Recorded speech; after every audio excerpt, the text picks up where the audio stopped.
Hi, good afternoon. Thank you everyone for joining us. We are thrilled to have you here for the Parkinson's Foundation program in collaboration with the team from University of Tennessee Medical Center. Our program today is COVID-19 and Parkinson's resources, aimed specifically at talking about what's available to the community in East Tennessee. And we are thrilled to have all of our presenters joining us today and looking forward to sharing a lot more great information with each of you. Just a quick thank you to one of our sponsors, Kiowa Curran, who helps make all of our virtual programming happen. Without their support, we wouldn't be able to do what we do. So thank you so much in advance to the Kiowa Curran team for supporting the information that we are sharing with you guys today. Questions for our program today can be submitted by clicking on the Q&A icon on the black banner at the bottom of your viewing page. At the end of our program, we will do our very best to address as many questions as we can and look forward to getting that information from you. During our program today, all meeting attendees will be muted during the program to help reduce background noise and echo. But again, you can submit any questions you may have via our chat. We will have somebody monitoring that, and we will have time at the end, hopefully, to address as many as possible. But without further ado, it's my pleasure to welcome today's first speaker, Dr. Christopher Tolleson, who many of you may already know, who is a movement disorder specialist at the University of Tennessee Cole Neurology Department. We're looking forward to having Dr. Tolleson share a little bit more today. So Dr. Tolleson, take it away. All right, well, thank you guys so much for having me. I really appreciate the opportunity, and I hope this is really helpful for everybody that's on here.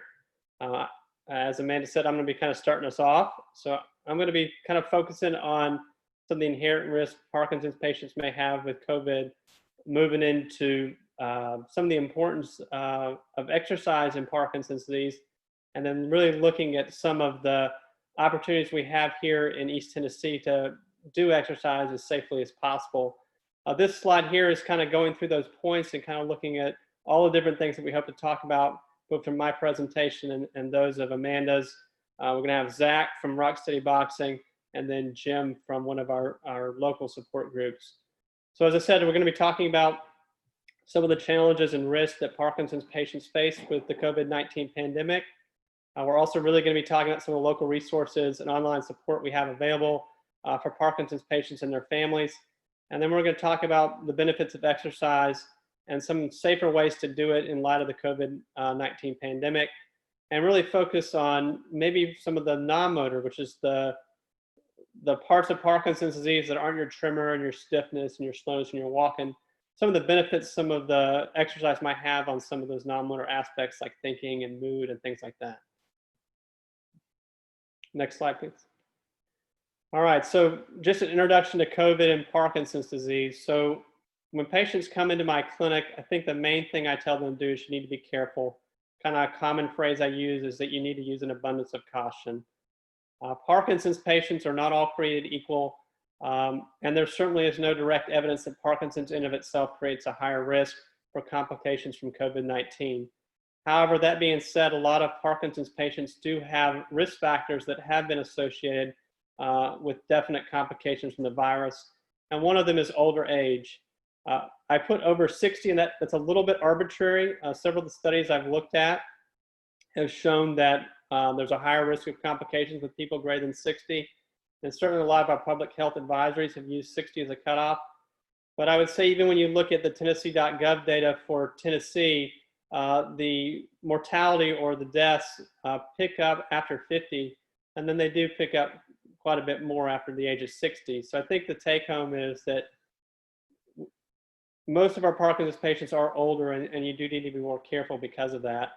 There are also a lot of our Parkinson's patients do have several medical conditions that have been associated with higher risk. And those include things like cerebrovascular disease, heart disease, diabetes, lung disease. A lot of our Parkinson's patients have restrictive lung disease, immunocompromised states, and then Parkinson's patients can be a little bit frailer on occasion. Patients can have problems swallowing, which can increase their risk of pneumonias. So all of these things can can make Parkinson's patients at more risk of having complications from the virus. I think, as my next bullet point says, you need to pay attention to what's going on.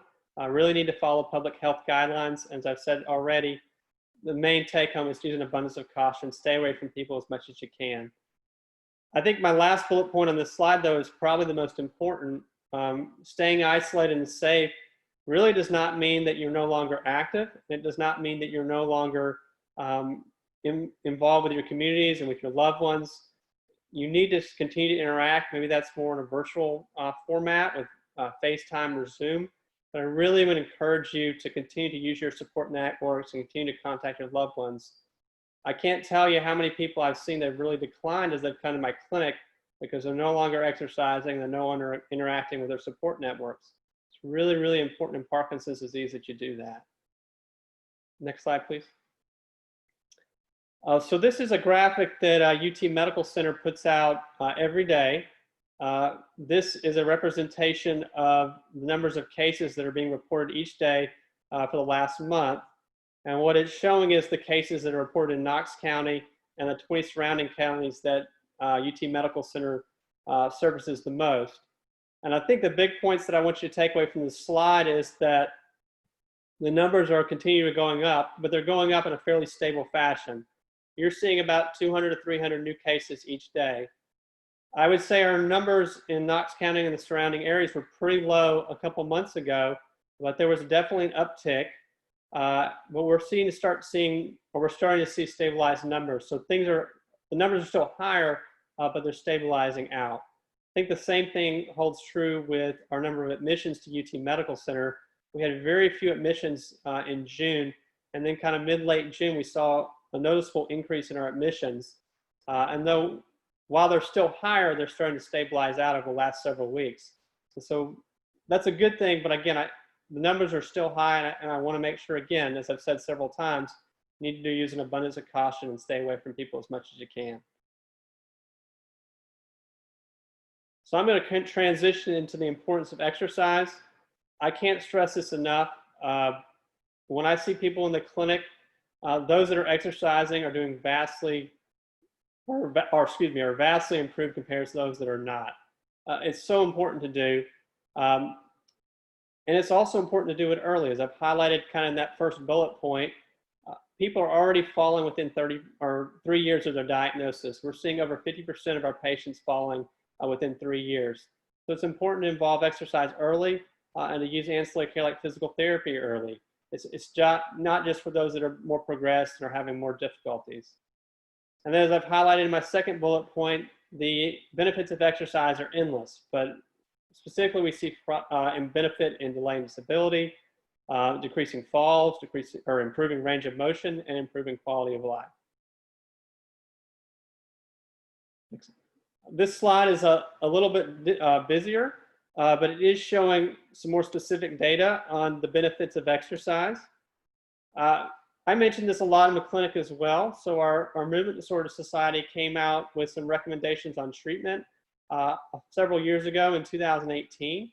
And in the section that showed disease-modifying therapy, they actually did have exercise listed. They're listed as having insufficient evidence and investigational, but I think this underscores again my point over the last several slides about how important exercise is. It has so many benefits, and there is a possibility that it might change disease progression. So again, exercise, I think is the point. This next kind of section is looking at some specific data on long-term exercise programs. I've highlighted a couple of things. Most strength and endurance exercise programs have benefits, and sorry, my slides get cut off here, that are longer than 12 weeks are showing continued benefits. So I think one of the things I also say is that you got to keep doing the exercise programs to continue to reap the benefits. But you do see some longer term benefits. If you look at strength training, those benefits have lasted up to 24 months. If you look at aerobic endurance exercise, they've seen benefits in walking up to 6 to 16 months. Balance training has had a lot of benefits. You've seen benefits in walking, the balance itself, mobility, and they've also seen reduction in falls up to a year after the treatment. And then if you look at Tai Chi and dance, they've seen reduction in falls up to 6 months after training. They've also seen reduction in what we call our UPRS scale. This is our scale we use in clinic to kind of measure your deficits from your Parkinson's disease. You see benefits in that for 6 months after the Tai Chi and dance, according to some of the studies I looked at. I think the take home from all this data is that you gotta keep doing the exercise, but you are going to see some long-term benefits from things you're doing if you keep them up. And the other point I think I want to make is that several of these different types of exercise techniques provide different types of benefits. So it's important to kind of have a varied exercise program incorporating a lot of different techniques. Next slide. All right, so saying all that with the importance of exercise, I really want to highlight some of the opportunities we have in East Tennessee and Knoxville. So first and foremost, I wanted to talk about some of the online opportunities. These are a couple of things that I use. Probably the top two are the ones I use the most commonly. The Parkinson's Foundation, the Michael J. Fox Foundation, I think have just a treasure trove of information. And I've kind of listed those here. I'm not going to talk about everything, but there's a lot of educational resources here. They have online PD libraries. The Parkinson's Foundation, since we're specifically talking about exercise, also has some exercise opportunities on Fridays. I know Amanda's going to be talking about that later in the talk. So I really, really want to push these websites because I think they give you really good evidence-based resources that can help you with your Parkinson's disease.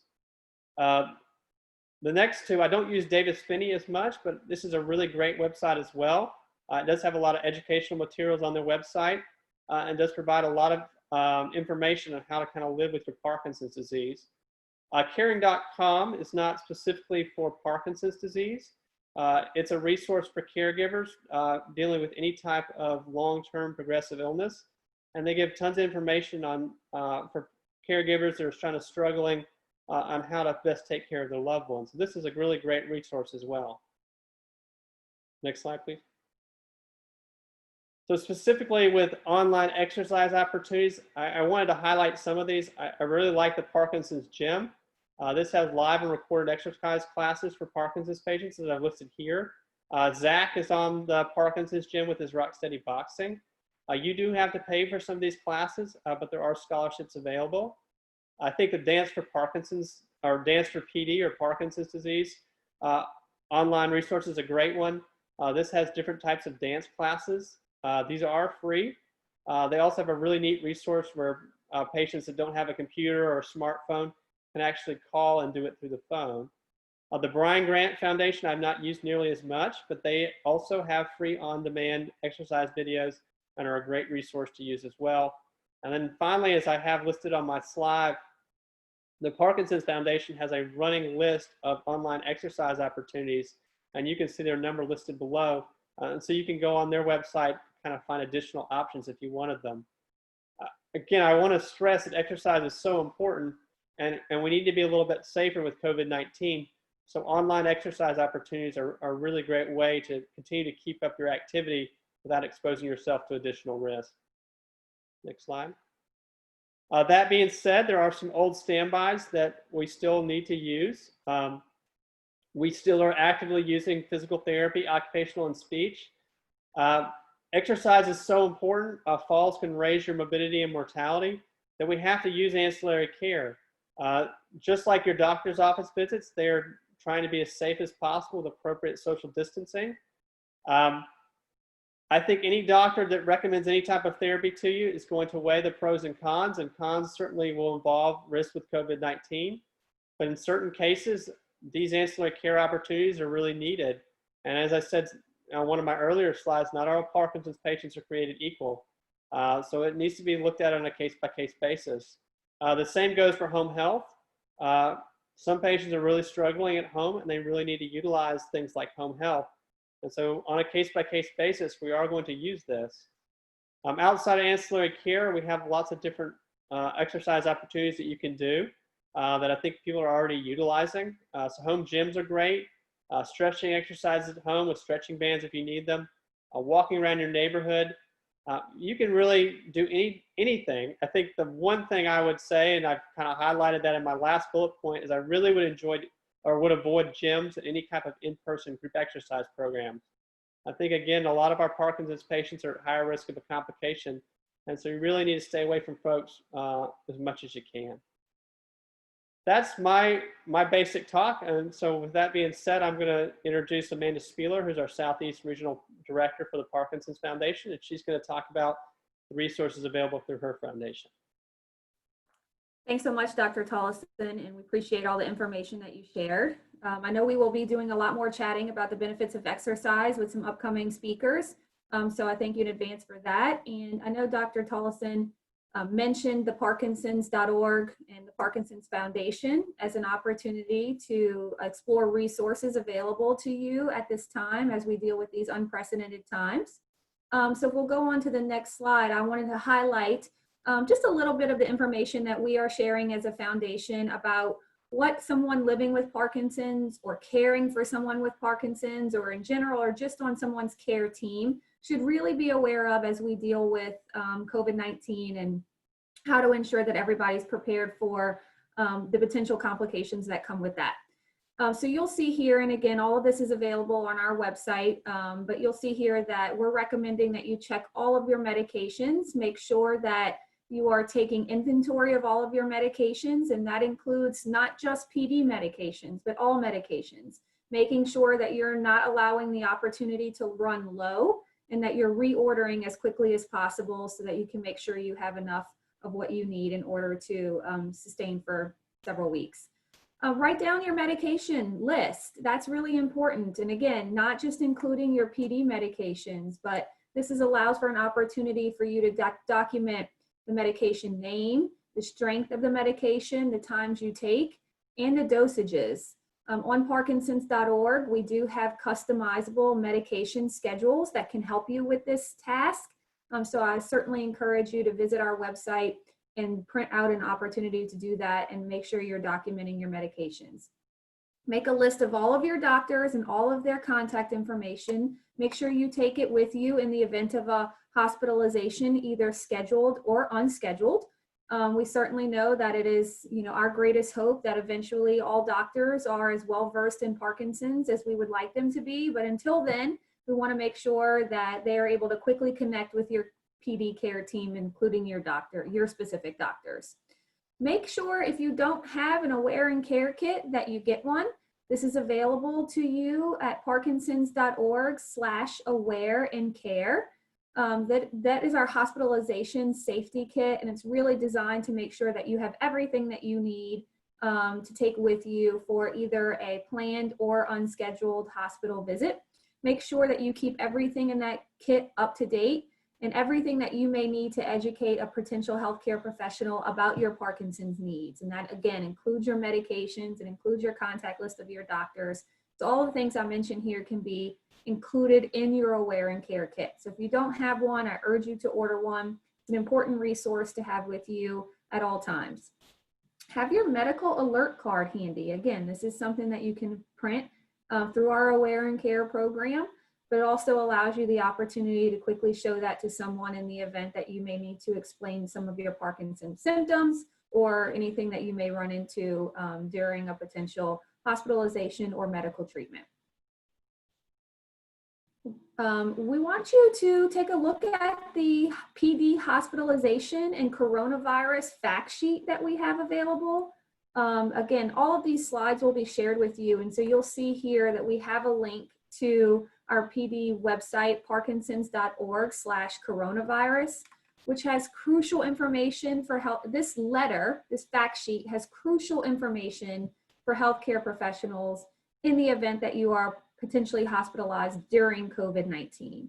So it is an outreach for them to make sure that they're connecting to your doctor. It also shares information about the importance of medications and getting them on time, and specifically designed to answer PD questions when it comes to the coronavirus. So if you're taking that link down, or you will click on this link once you receive these slides, this website in particular has a lot of great critical information for PD hospitalization and coronavirus. Dr. Tolleson mentioned care partners. That's certainly something that we need to make sure that everybody is well prepared to handle during these times. We have a document ready for care partners to help answer questions for people who may have loved ones in a senior living facility during COVID-19 or who are caring for someone with Parkinson's during COVID-19. So I certainly would urge you to explore the care partner options that are available on the Parkinsons.org coronavirus link. And finally, know your community response plan. I know many of you are probably keeping very up to date, and certainly Dr. Tolleson and his team shared the most recent update from Knox County and the information being received from University of Tennessee. Make sure that you're staying up to date with your community's plan and that you're staying in touch with your state's emergency management agency in order to get the latest and greatest on how the community is responding to the pandemic. I mentioned Parkinson.org/coronavirus and just a little brief highlight on some of the things that you'll find there. Many of you know Dr. Michael Oken, who is the Parkinson's Foundation Chief Medical Officer. There are several archived videos where Dr. Oken answers questions specifically about the impacts of COVID-19 on people living or caring for someone in the PD community. So when you have time, those are available to you and you can watch those at a time that works best for you. But there are several videos where Dr. Oken has done great Q&A sessions and gets a lot of questions answered. So I encourage you to do that. We have virtual education programs that are happening at least 3 times a week and several more like the one we're on today, where we're keeping the PD community engaged and informed on a variety of topics. Not all to do with coronavirus, but certainly lots of things answered about living in these times, how to use technology, how to make sure you're connecting with loved ones, and certainly, lots of fitness opportunities as well. So make sure you're finding the links to those resources and that you are checking out everything that you need to be insured for preparedness during coronavirus. Finally, Dr. Tolleson mentioned our fitness opportunities, and we at the Parkinson's Foundation feel incredibly strong that movement during this time is so important to continue and to even step up. So PD Health at Home is an opportunity that we've been offering since the beginning of the pandemic, Parkinsons.org/PD Health. We engage virtually 3 opportunities a week. And on Mondays, you'll find Mindfulness Mondays, which is really aimed at doing techniques and practices that are proven to alleviate symptoms of depression and anxiety. So I encourage you to check out potentially participating in Mindfulness Monday.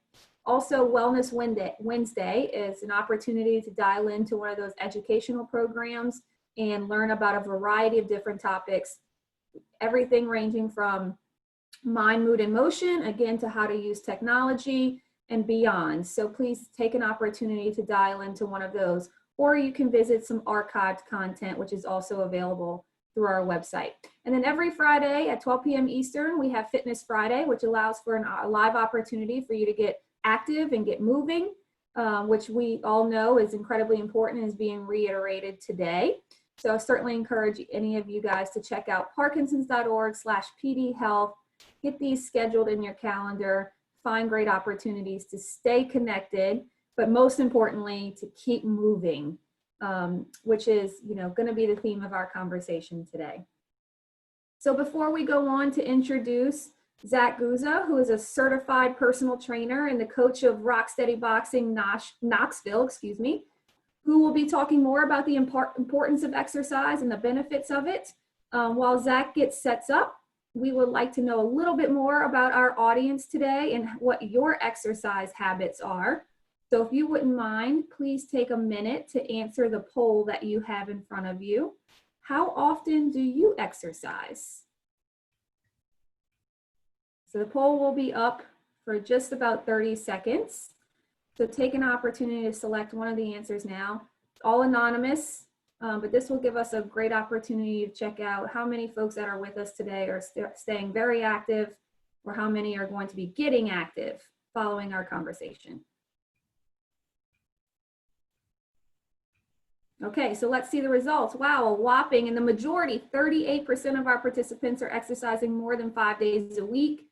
That's incredibly exciting, and certainly not behind are our folks who are exercising 3 to 4 days a week with 28%, 1 to 2 days a week with 23%, and just about 10% of folks who are not currently exercising, but I am certain following our conversation today are going to find a great way to get engaged, either locally in East Tennessee or through the online opportunities we have chatted with about today.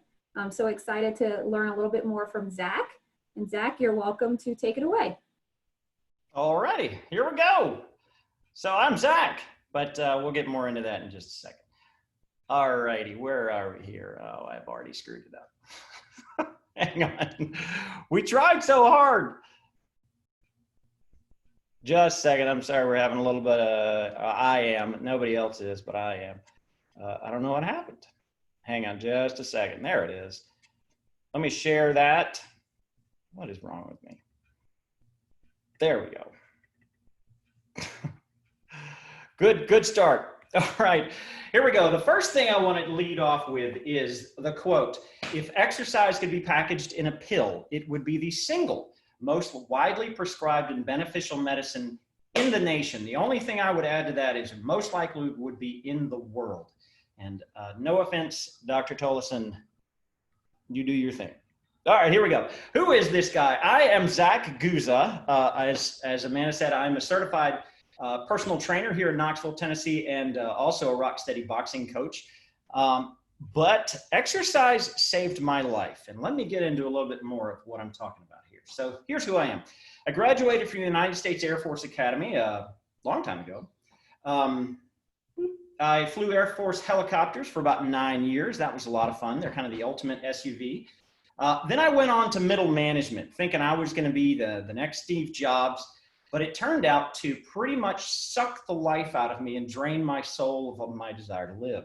So when I had the chance, I'm sorry, I almost skipped these guys. How could I forget about them? I'm the father of Bryce and Blair, identical twins. They're 10 years old. This is a more up-to-date picture. They're not just weirdly small, but there's my guys. They're the ultimate job and workout. So there's me, certified personal trainer, lifting the kids. So I opened Black Dog Fitness. That's my personal training. And here I am in the Black Dog Fitness gym. Follow on to that was I opened Rock Steady Boxing Knoxville in honor of my father, who had Parkinson's. And there's my crew at Rock Steady Boxing Knoxville. Good gang. I miss y'all. We'll be back soon as we get over with this COVID mess. But because of and before Rock Steady and before COVID, I started the Parkinson's gym. And the Parkinson's gym is, as we mentioned, it's exercise, all online exercise program for people who can't get to a Rock Steady Boxing. That's what it looks like on your tablet if you were to join us, a lot like you're seeing now. But according to Facebook, according to social media, my life is fantastic. I've got a beautiful wife and I've started a bunch of businesses and had a great career in the Air Force. But I have depression. And that's what I mean by exercise saved my life. And that's what I mean by the black dog. The black dog is what a lot of people call their depression. So I have major depressive disorder, MDD, but there's also an event-inspired depression, which you may be getting into or you're witnessing a little bit right now with the isolation and weirdness of everything that's going on. So what is depression? Depression is not just a bad mood. It is not a choice that you make. Some people say you got to wake up every day and make a choice to live life to its fullest. Depression is really not that simple. It's definitely not a weakness. It is not a cry for help. And the biggest thing is depression is not your fault. It is a disease and it is extremely treatable. You are in good company with people who have been dealing with or dealt with depression along the way. And you're talking not only just Goofy and comedians, you're talking people who have been to other planets, The Rock, Beyonce, and people who have changed America and changed the world dealt with depression at some time. So this isn't anything new, and this isn't something that's unique to you, although it is incredibly isolating and you feel like you're the only one in the world. You can fight this. And I have found, although not exclusively with exercise, exercise is my #1 tool for dealing with depression. And that's how I got into personal training. So let's hit that. What is it about exercise that works so well against depression and against Parkinson's? So exercise improves your neurochemical balance. That's the stuff going on in your head and sort of naturally reboots the neurochemical balance. It actually encourages brain growth and plasticity, and it is a regular therapeutic break, brain break for yourself. Let's get into that. So your brain is here to move your body. No movement, no brain. And here's my little example. There's a sponge that lives in the sea that I think is appropriately called a sea sponge, that it starts its life out as a polyp, which is a nasty word, but so it's swimming around looking for somewhere to go, and it has a brain at that point, and it latches on to something, and then it eats its own brain because it no longer needs to move. And that sounds gross, but it actually does digest. It just eliminates its brain. It's stuck to something. There's no more movement. It's now a plant. No brain. Lots of movement, lots of brains. This is from survival. This is how we're still here. If you follow along with that kind of stuff, we learn from our actions. Oh, but don't do that. That hurt. There's where the coffee table is. Oh, hey, we found food and the babies lived through it. Those people lived further. Neurochemically, what's it doing in our brain? Norepinephrine, serotonin, dopamine.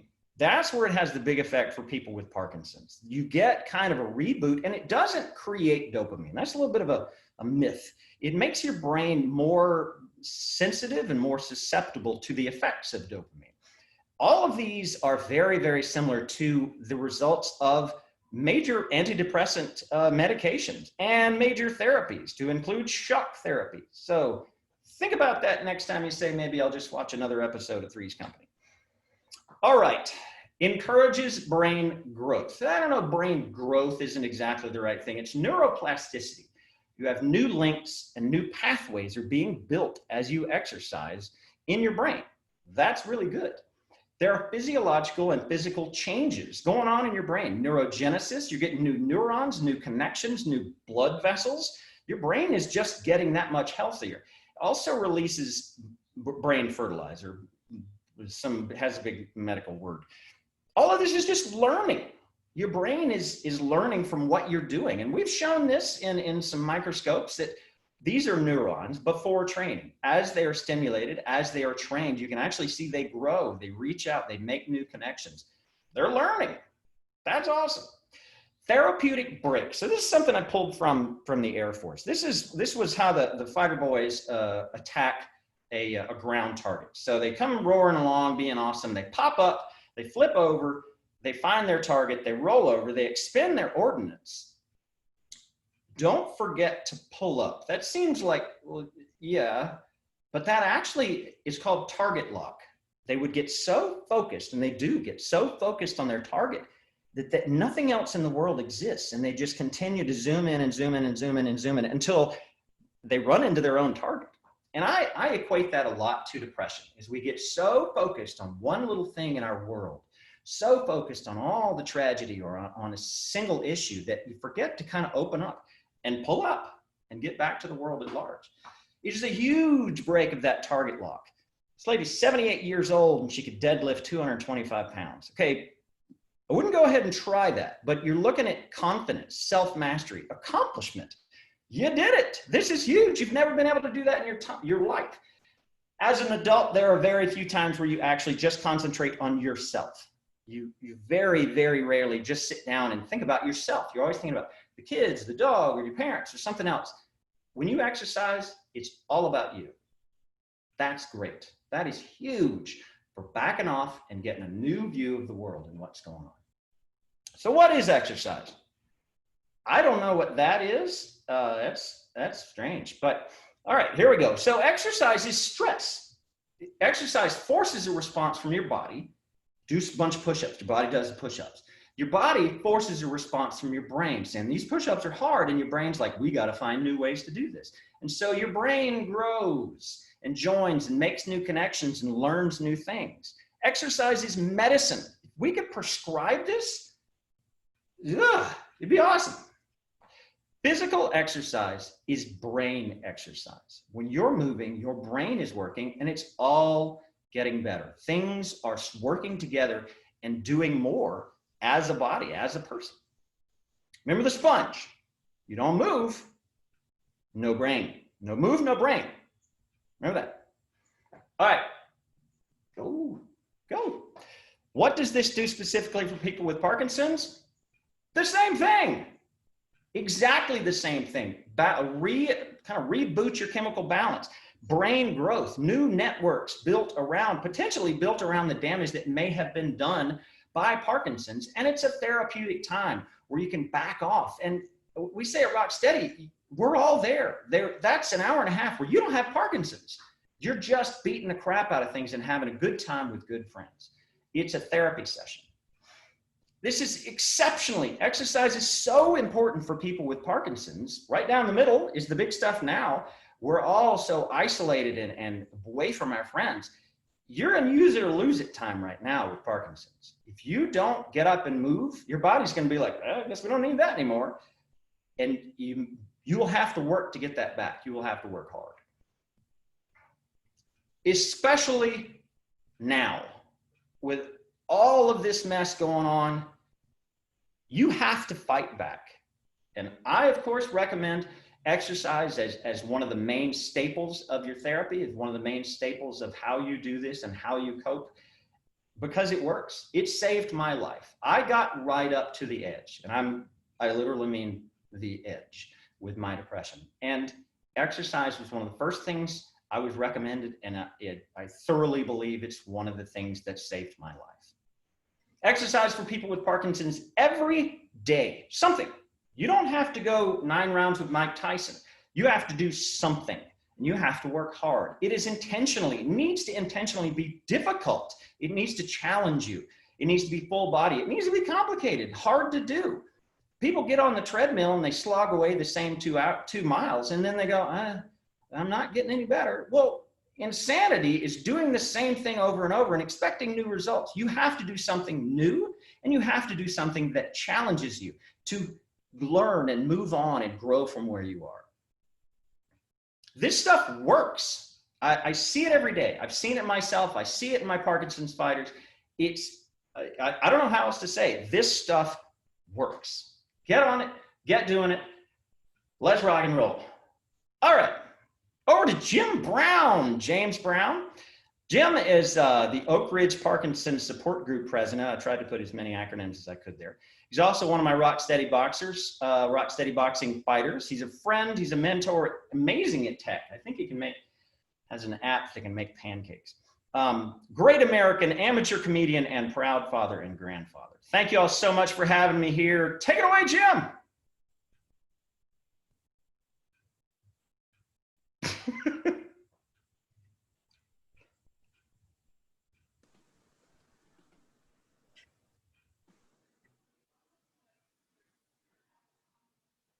Okay, I'm ready to take it away. Boy, that says something about the tech abilities, doesn't it? I have a question for you. Have you ever participated in a support group? And so if you would, go in and respond to that. We'd like to get a sense of where you are. So this is our second poll, and we'll come back and get the answers. Give you a few seconds to do that. Wow, did COVID-19 change support groups? And I've spent the past several months now thinking about how do you adapt, how do you change? And because we have 56% of the people who are online who have participated in a support group. It's a very popular thing to do. Those of you who said you have not tried it, give it a try. You'll find it to be life-changing, actually. There are some very good things that come out of it.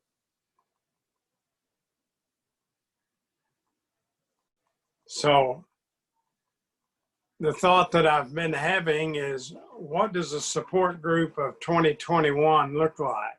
You know, traditionally we gathered together and we socialized.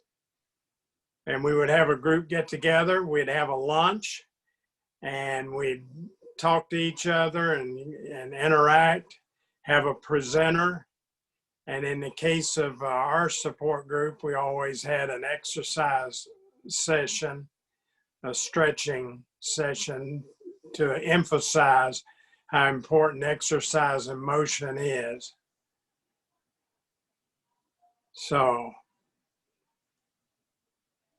what we do is we provide that socialization, because Parkinson's does isolate. Support group brings caregivers and people with Parkinson's together, and you can always learn from each other. When you got diagnosed, you found out that this is a long journey. This is not a fast-moving disease, and it goes through phases. And the more you know, the more you want to know. And so you learn from other people who are on the same journey as you are. A support group provides motivation because we share our experience and our journeys. And I put in there an occasional joke, because humor is a great way to face some bad things that can happen when you have Parkinson's. It helps you to avoid that depression cycle that Zach talked about. It provides informational presentations.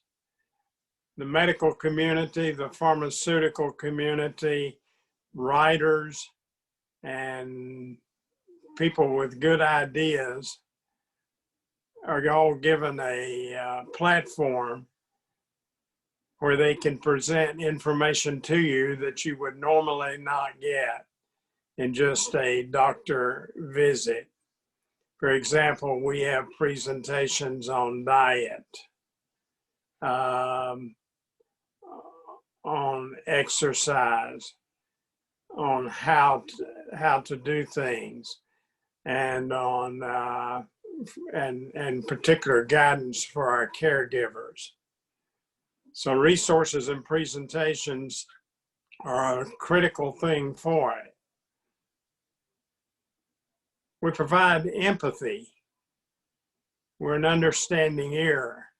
If you haven't noticed, with my stuttering and the like, I have Parkinson's. And so when I talk with someone else who has Parkinson's and they are slow or slower in communicating, I can empathize with them. I understand. And sometimes that's all we need, is somebody to say, I understand what you're going through.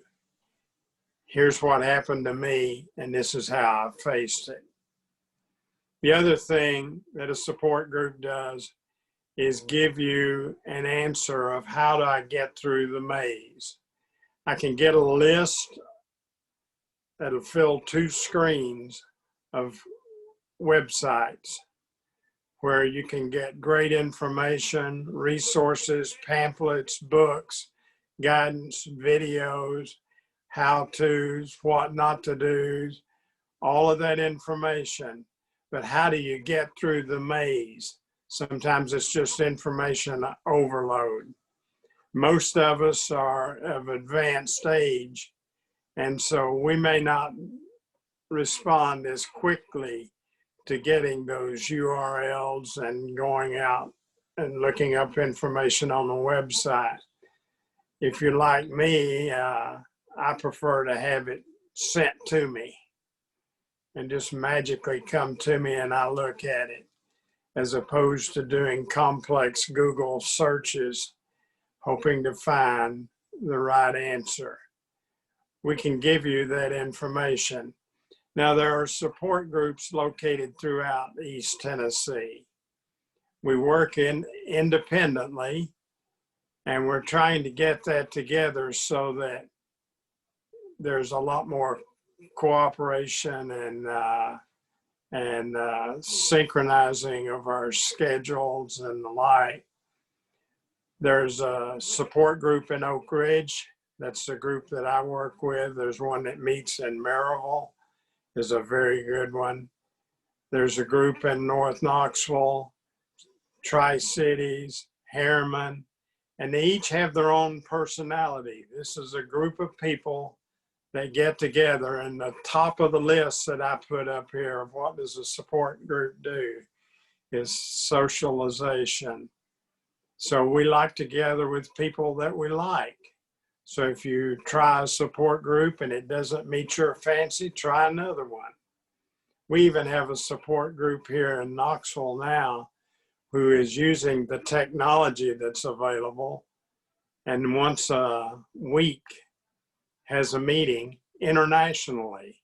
And I thoroughly enjoy jumping on that one and watching the Zoom telecast of a person with Parkinson's in Brazil, in Africa, in Europe, and we have great guys from the UK and Italy.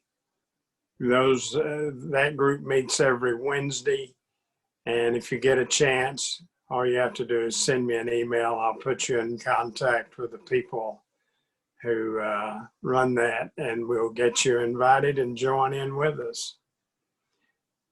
So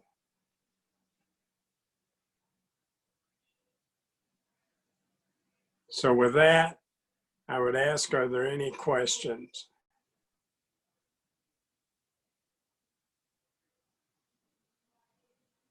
Jim, Wow. thank you.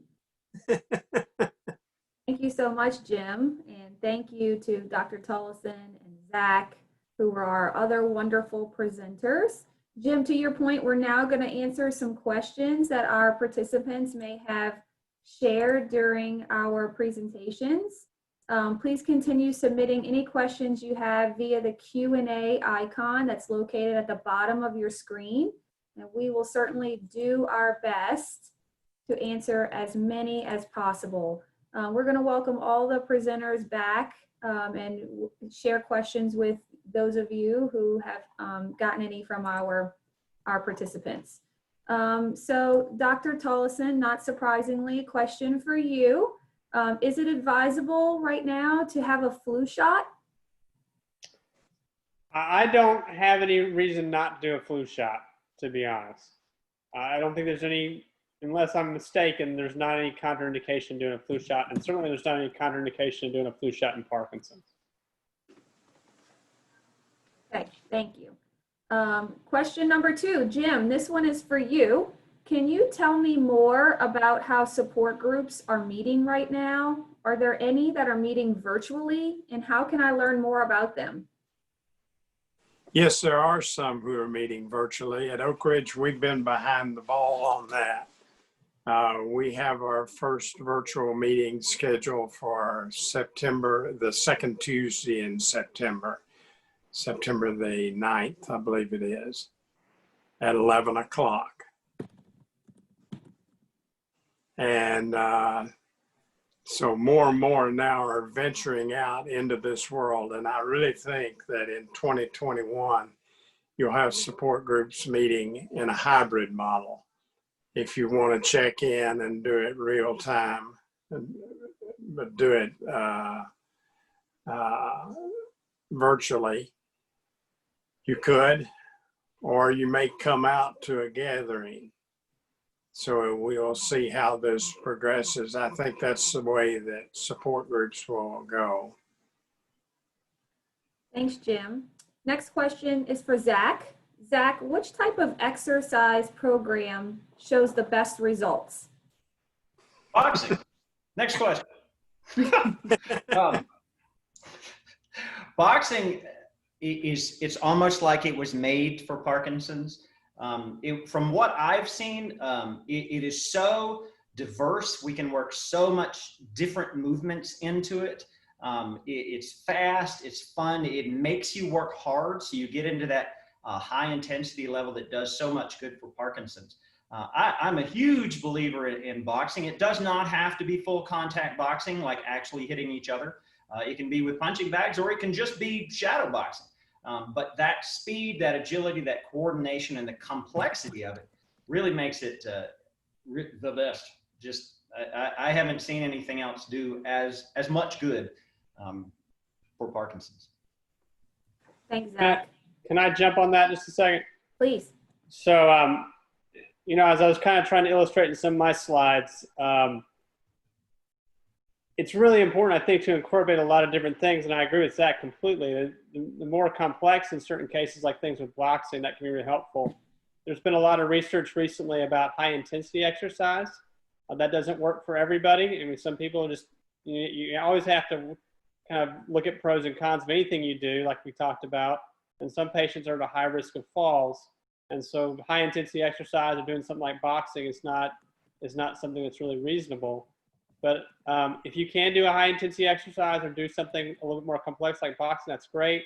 If not, I think the take home point is do something. I mean, stretching exercises to kind of prevent frozen shoulder, anything you can do to keep moving and keep active, I think is a really good take home message. Good point. Best exercise is certainly the one you're going to do, right? So thank you for that question. Dr. Tolleson, next question is also for you. How does someone with dystonia, how does dystonia affect exercise for someone with PD? That's a good question. So I would say that unfortunately, dystonia is not a singular entity.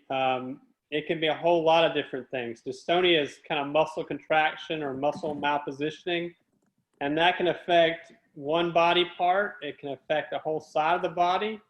It can even affect the entire body. And so I think with that question, I mean, it really depends on where the dystonia is. But certainly if it's affecting a leg or your leg is twisting, that could affect abilities to do things like walking. If it's affecting your arm, it obviously could affect anything you're doing with your arms. In terms of exercise, I really think, unfortunately, it's going to depend on where the dystonia is, but also depends on when it occurs. A lot of times with Parkinson's patients, they get dystonia when the medicines are kind of going down. And so, dystonia could come and go. So I know some patients, if they have problems with dystonia, will take a little extra medication, and then they'll do their exercise then. And then later on, they may reduce the dosing because sometimes higher dosing has its own complications. So unfortunately, one size does not fit all. And just like I just said with exercise, you kind of have to figure out what type of exercise works for you. But it certainly could be a hindrance.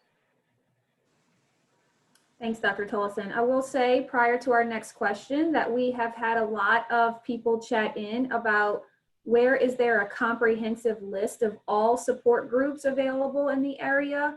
I know that we are actively working at the Parkinson's Foundation to ensure that we have the most updated list. You can always receive information about local support groups by calling the Parkinson's Foundation helpline, which is 1-800-473-4636, or you can always email in to helpline@parkinsons.org. And I know Jim has offered to be a connector to support groups locally as well. So we'll certainly offer Jim's contact information up if he's willing for those of you who have asked as well. Okay, next question is for Jim. Besides support groups, what are some other resources locally that have really helped you? Well, there are a couple of things associated. First of all, Zach has helped more than you might imagine with the boxing program, with the exercise programs and the like. We had one other member of our support group start a program, and we were starting it just as COVID hit, called the Second Saturday Walk Series, where we pick a trail that's not terribly difficult, but it's beautiful. And there are a lot of them in East Tennessee. And we pick a trail and we go for a walk. And Pearl has even introduced us to Nordic pole walking. And Nordic pole walking exercises your arms and your chest just as much as your legs and your feet.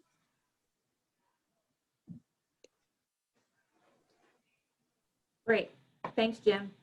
Dr. Tolleson, next question is for you. My spouse has declined and is falling down since we've been quarantined. Should we see a physical therapist or wait until it's safer to go out? So I think we talked about this before. I mean, you have to take every case individually.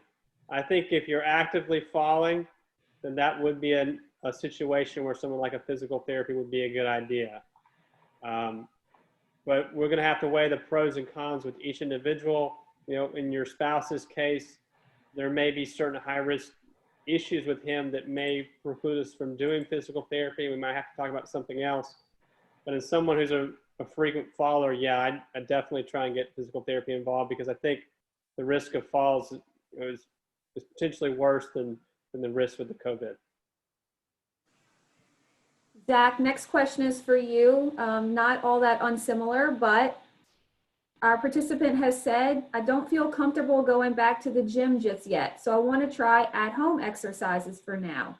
I don't have a care partner to watch me while I exercise. How do you recommend I safeguard my home to minimize falls and accidents? This is me. Yep, that's you.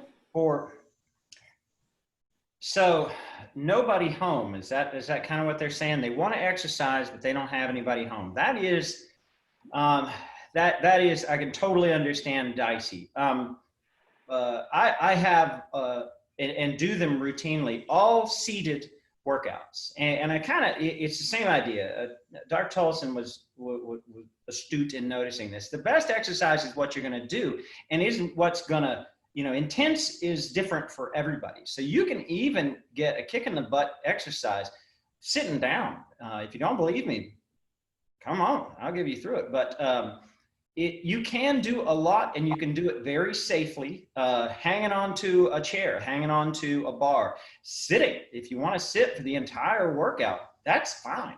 Even just sit to stands can be fantastic, and they're very safe. Having something nearby to hold on to, and always having a lifeline nearby, a phone, some way to contact somebody, is huge. That you have somewhere that is where you exercise. It's not, you know, you don't have clutter all over the place. You don't have stuff you're going to trip over and fall on.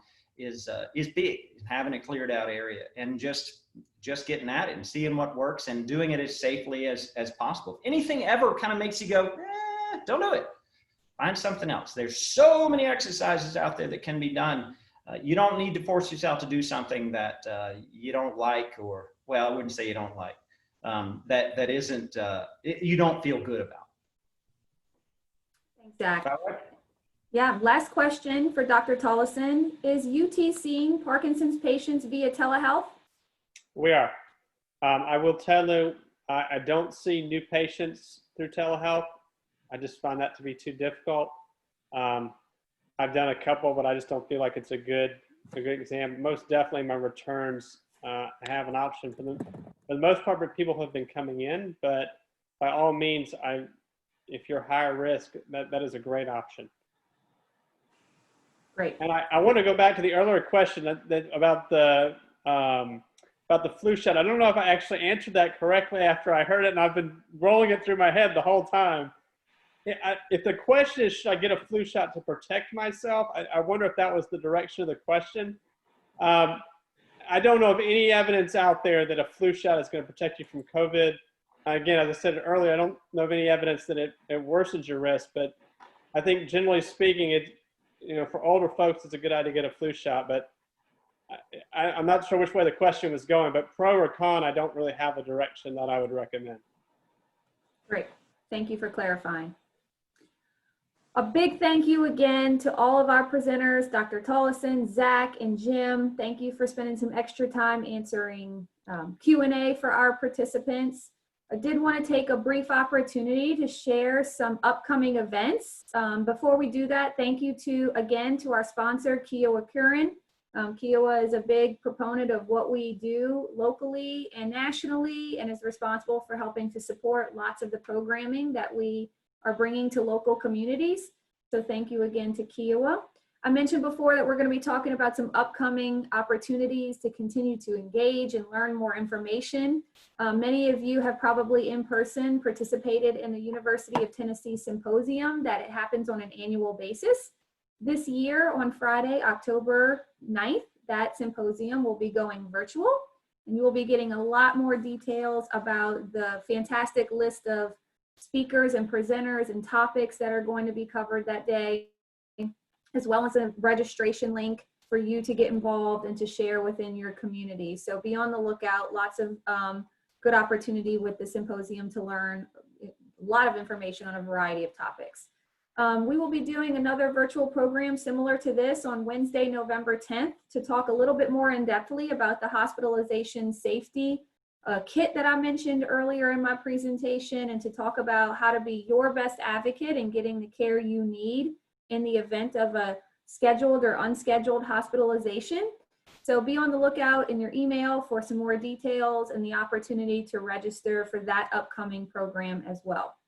I mentioned our Tennessee and Kentucky chapter website is a great resource for finding upcoming events. We're going to get the local support group listing updated for you, and it will live on that website as well. So please do also visit parkinsons.org/TNKY to learn a little bit more about resources available in your area. And of course, mentioned several times now, Parkinsons.org, as well as our helpline, 1-800-4PD-INFO is available to you at no charge. Lots of great opportunities to learn more about local resources that were available to you. Especially if you were unable to get your question answered today, please make sure that you call the helpline for experts in Parkinson's and in our local resources. Thank you everybody for joining today. We look forward to many more opportunities to gather and engage with the PD community in East Tennessee. I'm looking forward to having everyone. And thank you again to our sponsors and our presenters.